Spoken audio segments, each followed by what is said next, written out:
Hello, everyone. Welcome to week 3 of 26.2 at 50, talking about my journey to run the Portland Marathon this year in October at 50 years old. So, today, I guess just a quick recap of the second week of my training. Things have gone well. I've been feeling really good. Last Sunday, I ran 8 miles and felt really strong, good pace. And this week, I've done 4 runs. I actually just ran 5 this morning, and body's feeling really good. My pace has been good, so all is well. I guess I'll talk today a bit about training plans and choosing a training plan for your race if you're contemplating doing this at all. So, the thing to remember about training plans is there are a lot of different plans out there, and the right one for you is going to depend on, first of all, what you want to get out of the race, what your goals might be, but also on what fits well with your lifestyle and your level of fitness. So to give you an example, so I have this thing where I like printing out like a PDF of my training plan and like putting it on the wall or on the fridge and just kind of like check marking all the runs. Like I'm a big to-do list kind of guy, so I sort of enjoy that. So the plan I'm following, I've mentioned this before, is the Intermediate Marathon Plan from Hal Higdon, which is a really popular marathon training website. So the one I have on my fridge is this. So yeah, as you can see by the check marks, we're in week 2. But yeah, that's just one of many possible plans out there. So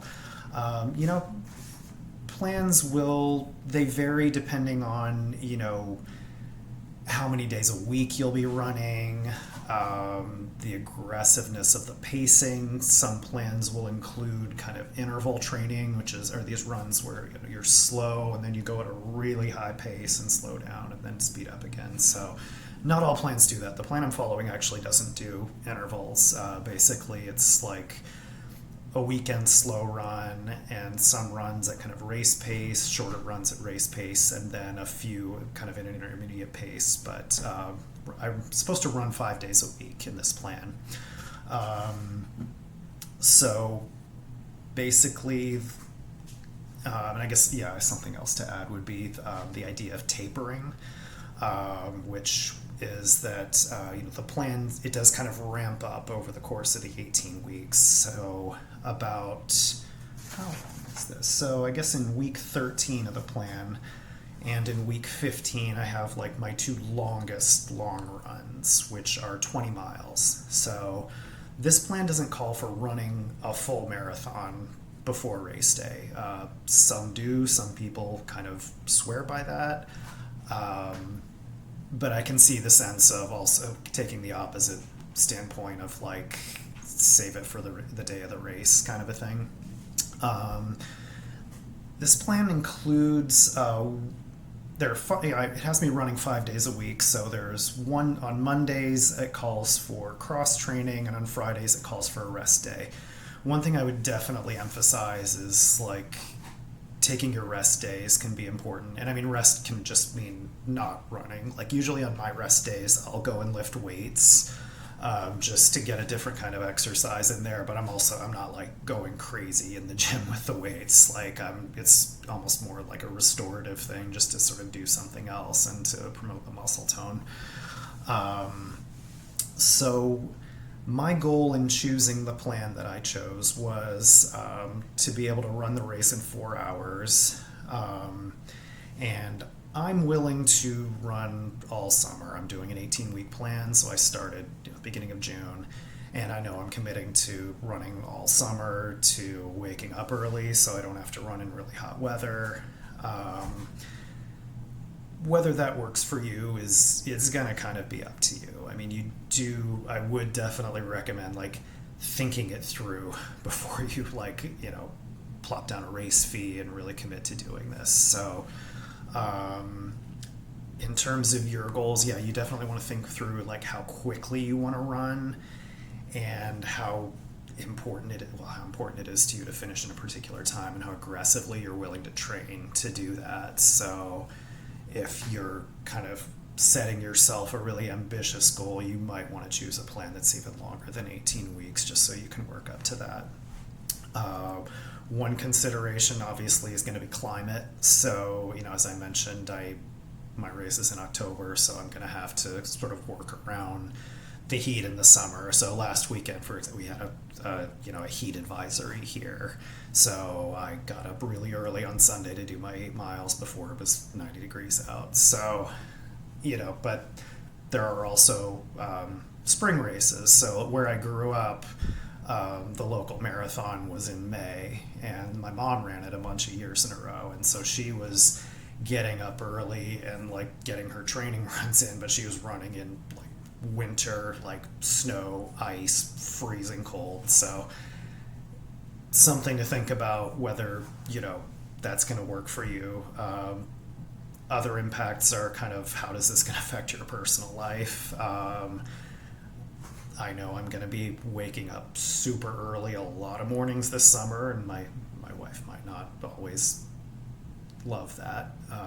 She is supportive, but it is a consideration. A lot of marathon training plans call for like doing a lot of running on the weekends, so you need to give some thought to like how that might affect your social life. I don't recommend doing long runs hungover.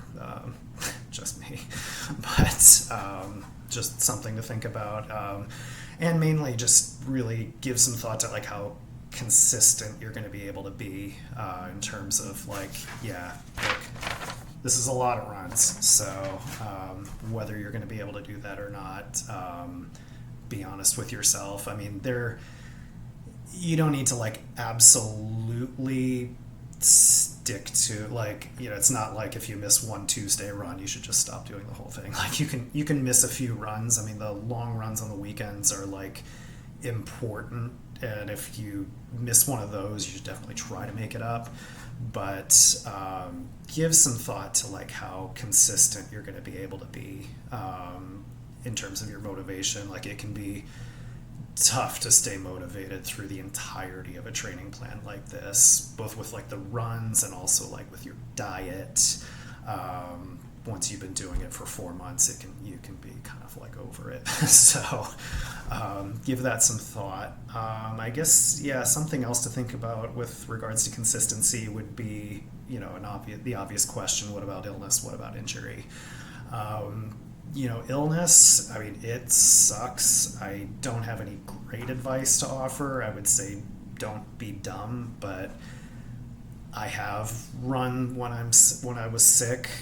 Did not enjoy it, but I'm still here. I mean, so like when I was training for the marathon in 2022, the other marathon I ran, right at the beginning of that, I think it was the first week, a family member came home from traveling sick, and of course this was just a nasty cold that sort of worked its way through the family, and so I got sick. And I remember doing like an 8-mile training run sick, and it was just miserable. In retrospect, I probably should have skipped it and just tried to make up the distance a few days later when I felt better, but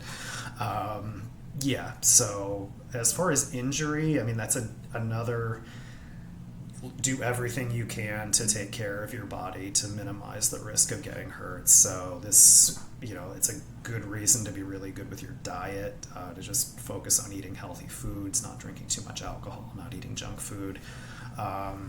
It's a good reason to get into the gym when you're not running, just to minimize like just random muscular injuries. It's a really good idea. And just listening to your body, but I guess recognizing sometimes things happen and they suck.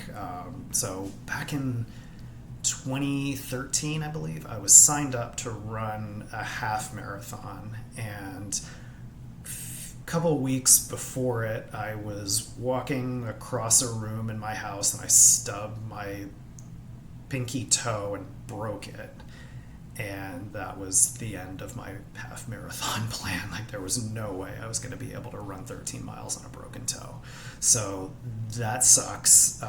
Don't really know what I could have done to prevent that, but a lot of other stuff you can prevent. So take care of yourself. Yeah, so if you have any questions, feel free to leave me comments. Would love it if you'd subscribe. And I hope you guys are doing well, and thank you for watching. Bye-bye.